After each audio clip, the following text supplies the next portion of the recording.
It was stunning. 4 instruments, hey? It's amazing what, worship, what it can create, hey? It's just, blows me away.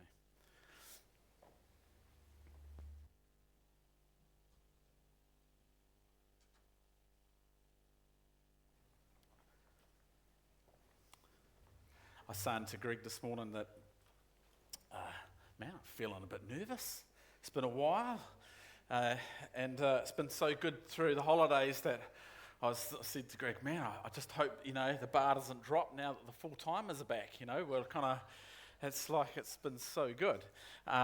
And so this morning, we want to actually launch into a new book, and for a while we've just been sort of thinking about it and just letting it sit, but we want to go through the book of Hebrews. And it's a stunning book. In fact, some commentators, they consider it a masterpiece, second only to the book of Romans in the New Testament in terms of importance, because it deals with the subject of Jesus, of Christ, and of that he is our great high priest, and that he is above all, and that he is the final revelation of God. There's nothing more to come. He is it. He is the final revelation. He is the creator and the sustainer of the universe, and he is the only purifier of sin. So those 3 things are incredible statements, and that is what the book of Hebrews is about. It really zeroes in on those 3 parts. And the purpose of it is to encourage us. It's the purpose of it is to lift us up, to build our faith, that we would endure, that we would run the race. It's got that amazing chapters in Hebrews 11 of the running of the race.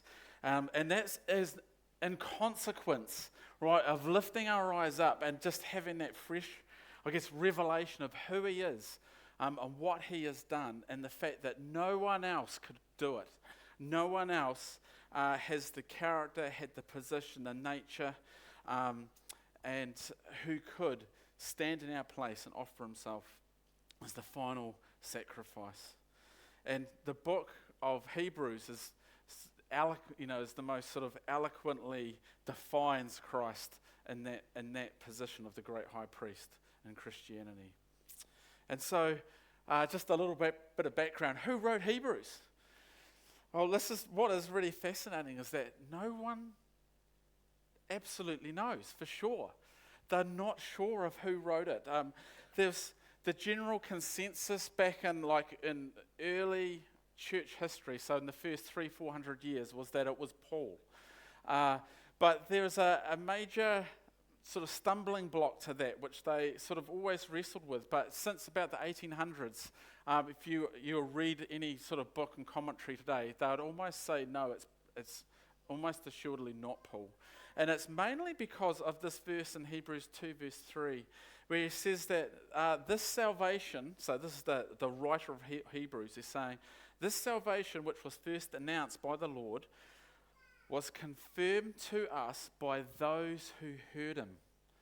So what he's saying there is that I'm writing to you as a second generation Christian. I have heard the testimony of those who were the first eyewitnesses, who were around Jesus, and they've confirmed the gospel to us. Now, if you know Paul, there's no way he would have said that about himself. If you remember in Galatians, it says, he's like, I met the risen Christ one-on-one. The gospel was given to me directly from Christ. My message that I sent to the Gentiles is from God, and it's not based on man. And yet, in Galatians it says he went and visited Jerusalem later on, and he shared and talked to the disciples, and they conferred that that's 100% the gospel, and there's nothing else to add to it, sort of thing. And so we're like, well, who is it then? Like, if it's not Paul, and yet so much of the language, it's very similar to Paul's writing. He references Timothy. Paul's the only person in all the letters in the New Testament who references Timothy. So sort of one of the most plausible sort of explanations is actually that Paul preached it and someone wrote it down, someone who was very close to him. So people like Barnabas was considered. Martin Luther, he thought it was Apollos, because Apollos was in Acts, it says that he was a man who had real knowledge and could defend the gospel. And so, but at the end of the day, no one fully sure knows who it was. And likewise, no one knows absolutely concretely who the recipients were. Were they a small church or house group or something in Jerusalem, or maybe they were in the other is in Rome, and most people pin it to Rome and believe it was a group of Jewish Christians or mixed Jewish Gentile Christians who Paul, or a contemporary of Paul's, wrote this book of Hebrews 2. And so it speaks of, it speaks a little bit of who they were, who these recipients were. And man, they sound like us, I tell you. In Hebrews 2:4, it says that actually that they experienced the Holy Spirit, that they had signs and wonders and miracles, and the gifts of the Holy Spirit were operating through them and through their church. It says that they saw and they witnessed, their gospel was confirmed by that.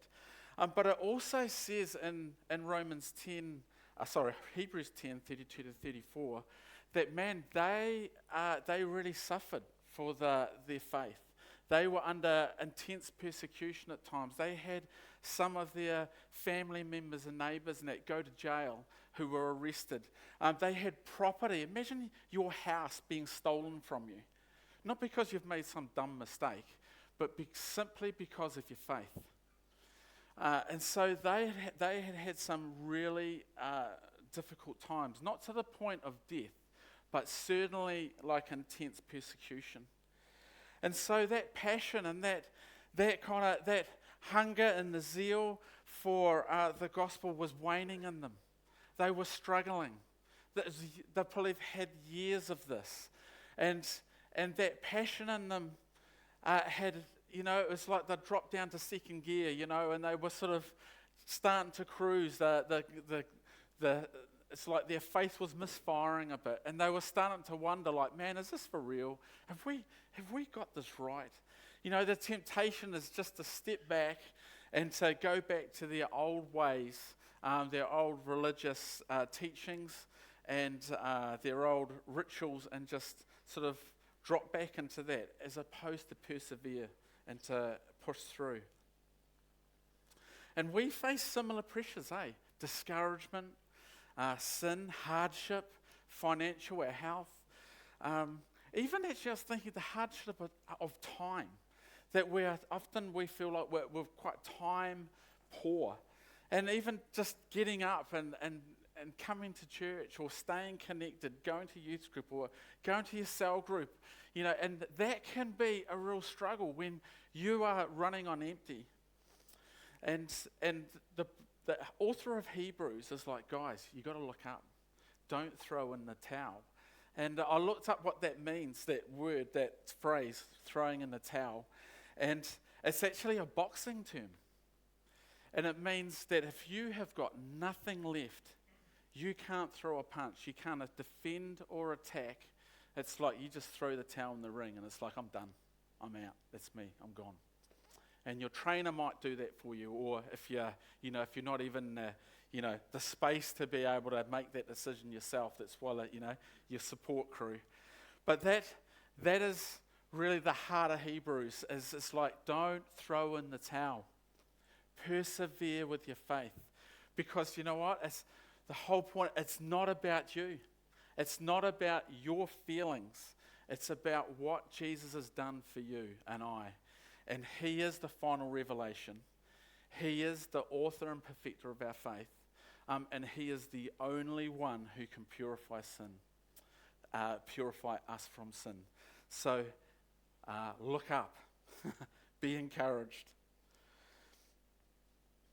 And it's really interesting that because one of the key criteria for a book to be included in the Bible was its authorship, that it would be associated with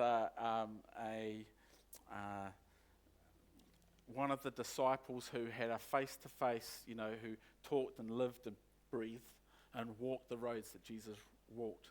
And because Hebrews, the question mark over who the author was, there wasn't unanimous agreement about the book of Hebrews. But it took 400 years, right, for the New Testament to come into the full 26 books that we know of it now. 400 years. That's incredible.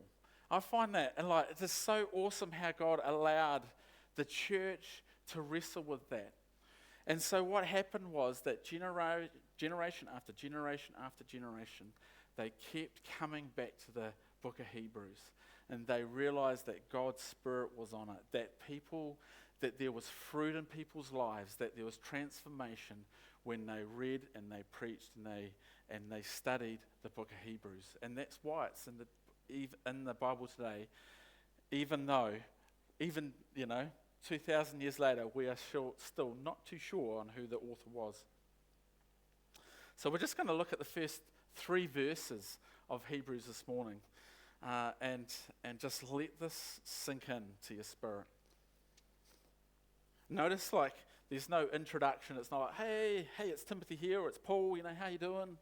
Hope things are well, bless you heaps. It's sort of like, it's written like a sermon. And so verse 1. In the past, God spoke to our ancestors through the prophets at many times and in various ways. But in these last days, he has spoken to us by his Son, whom he appointed heir over all things, and through whom also he made the universe. The Son is the radiance of God's glory and the exact representation of his being, sustaining all things by his powerful word. And after he had provided purification for sins, he sat down at the right hand of the majesty in heaven. Wow, what an introduction, hey?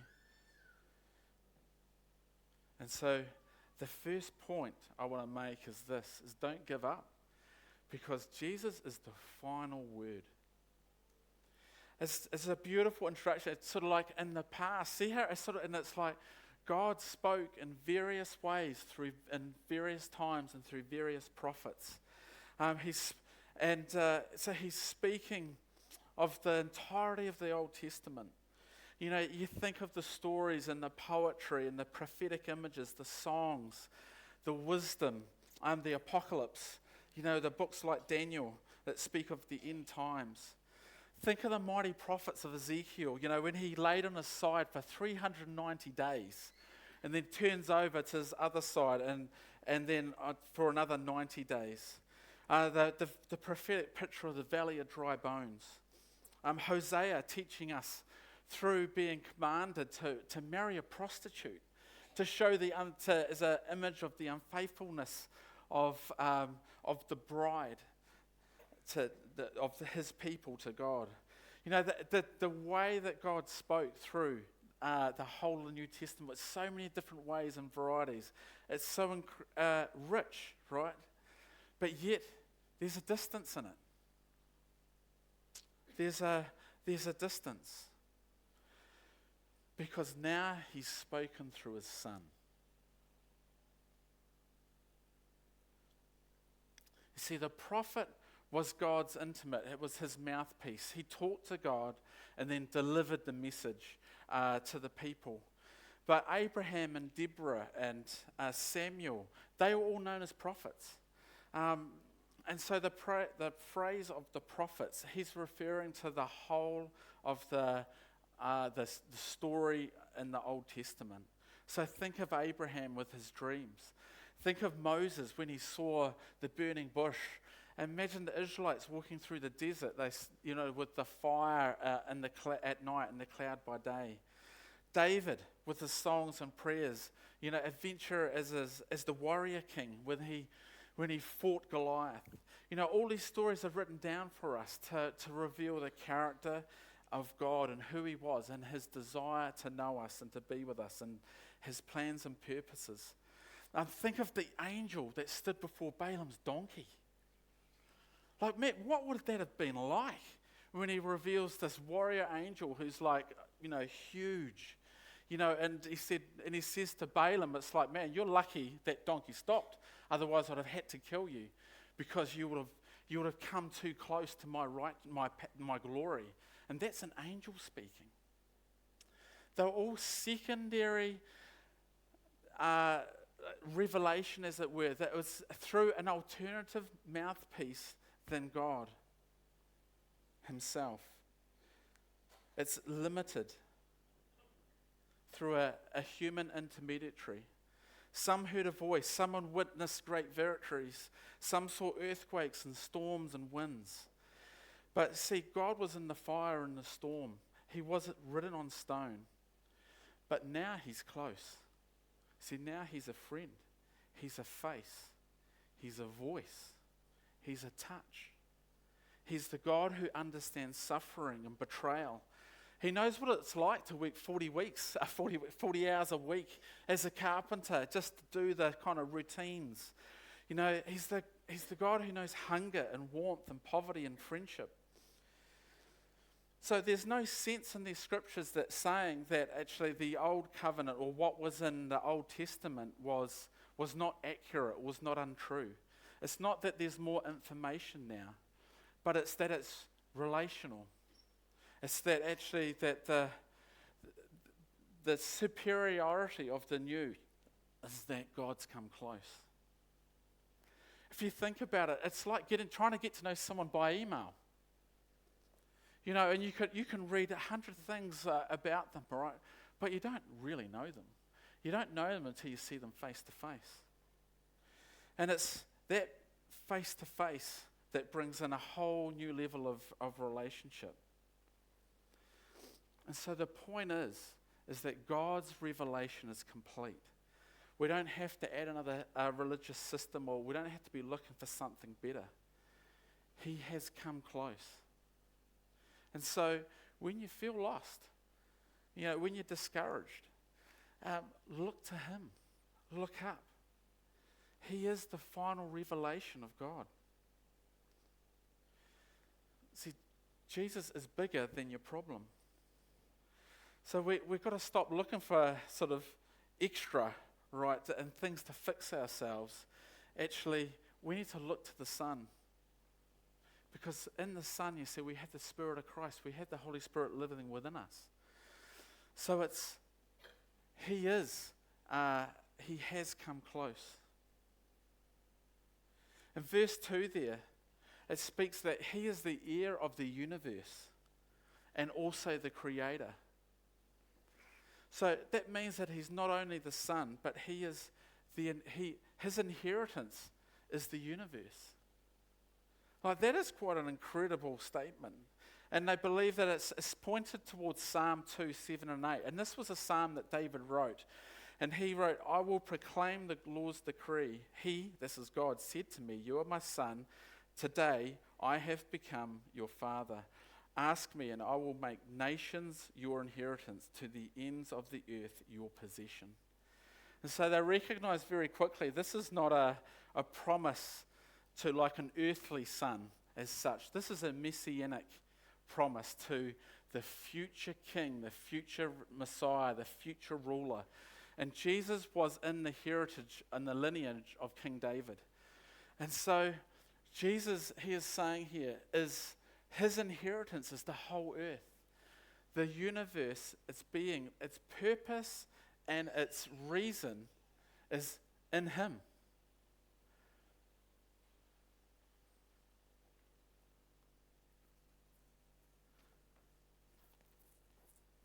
Your purpose and your reason, your identity is in Jesus. You are part of his inheritance. You are what he won on the cross. That isn't it? Like, that is incredible, isn't it? I just let that soak in. And in Hebrews 1 through, it continues. And it says that the Son is the radiance of God's glory and the exact representation of his being, sustaining all things by his powerful word. So it's saying that the Son radiates the same glory as the Father. So in his nature, in his essence of being, he is the same. He is not less than. So that means that when we read in the scriptures about Jesus and what he says, that's what the Father says. His authority that he carries is what the Father carries. His glory is the same glory that his Father has. His character is of the same substance. When you see Jesus, you see the Father. One of the pictures that they used is as the sun is the glory. You think, if you look at the sun and you see that, so the glory of the sun, the radiance of the sun, it's so bright that you can't look at it, right? Can you separate the radiance of the sun from the sun? Like, it's one and the same thing. The radiance, the glory of the sun is because of the sun, of what it is. And that's what he is saying here, is that the Son is no less than God, than the eternal created God, who is so much higher than any angelic being. All the angels are created. Like, God is totally and utterly other. The only word that we can use is holy. It means to be utterly separated from what is common. It's like it's so hard to find the language, you think, to use finite language to describe an infinite God. Like, you can't do it. He is outside of all time. And yet, he is the Son. He has come close to you and I. And so the point is that the universe and its purpose and reason and existence is in relation to the Son. And so if Jesus can hold the universe together, well, he can be the bolt in your life too. If it feels like your world's falling apart, you know what? It isn't. He's there. He's holding it together. You may not feel it, right? And that's what faith is about. It's like, even outside of our experience, our faith is not based on us. It's based on the character and nature of God. It's like the Hebrew is saying, look up. This is who you have behind you. He is way bigger than any problem that we have. Your life is in his hands. He can hold it together.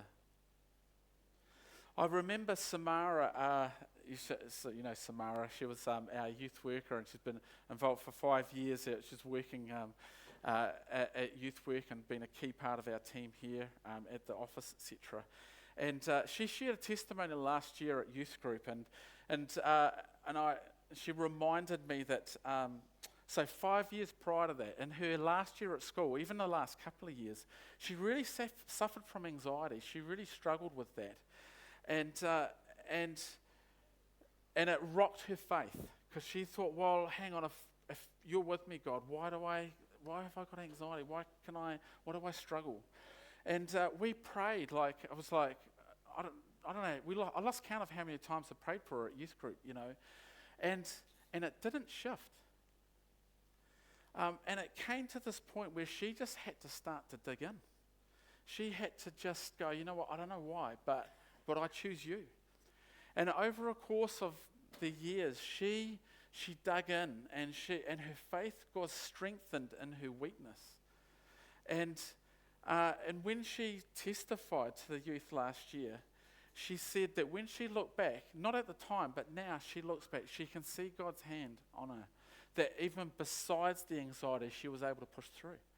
And it gave her, when she sees herself, she's grateful for the strength and the depth of her faith, that thing caused her to dig down. And so sometimes we don't know why. We don't know why we're going through it. Just like the people who were the first readers with what they were struggling with. They were called to look up and not to give up.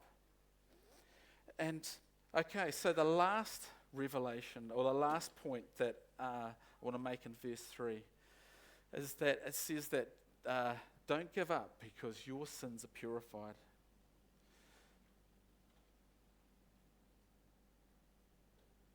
Actually, just before I get to there, I want to, where am I? Oh no, that's right, I am there. The Son is the radiance of God's glory and the exact representation of his being, sustaining all things by his powerful word. After he had provided purification for sins, he sat down at the right hand of the majesty in heaven. So it's Jesus. There is no one else who could have done this. What he was able to do was because of his nature and character. It says here, right, that one of the heresies in the early church, right, was that they believed that that the Son was born, that he was a created being. That's what they believed, right? Or that was one of that they battled with. But when you think about that, right, that means that somehow Jesus' character was not was less than God's. So he must have been like a bit of a Superman, a superhuman, But the question then is, well, can you really trust a human to be your final sacrifice, to pay for everything that you've done, and not for you, but the whole of humanity? Can we truly trust? Would you put your eternity in the hands of someone else? And you see, the reason why it flows, that second half of verse 3, is because he is none other than God himself. He is the creator, the sustainer of the universe. He is the uncreated one. He has the same nature. And he offered himself as the final sacrifice to appease, to pay for the sins, all the sins of the humanity, for all those who would put their faith in him.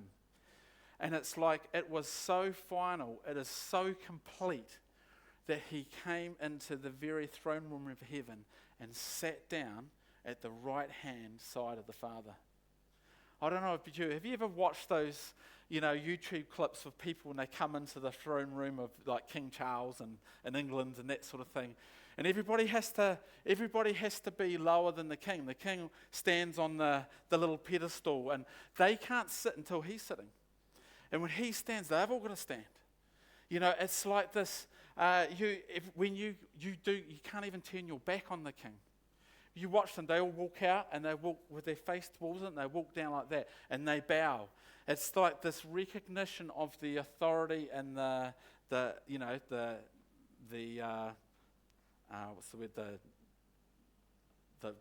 crown. It's the representation of what the king is. And it's saying here is that what Jesus did was so final that he walked up to the throne room and he sat down at the right-hand side of God himself. Like, wow. That is quite a picture, right? And he's saying, it's final. You do not have to work for your faith. You do not have to prove yourself. You don't have to strive to prove your worth to God. It is utterly and totally complete and final. And you can trust that because of the character and nature of Jesus, that he is in the lineage of God himself. He is God himself. In the lineage of David, he fulfilled every prophetic picture and word and prophecy that was uttered through the 1,000 years of Old Testament writings. And he is the final revelation of God. And it is not about how you feel.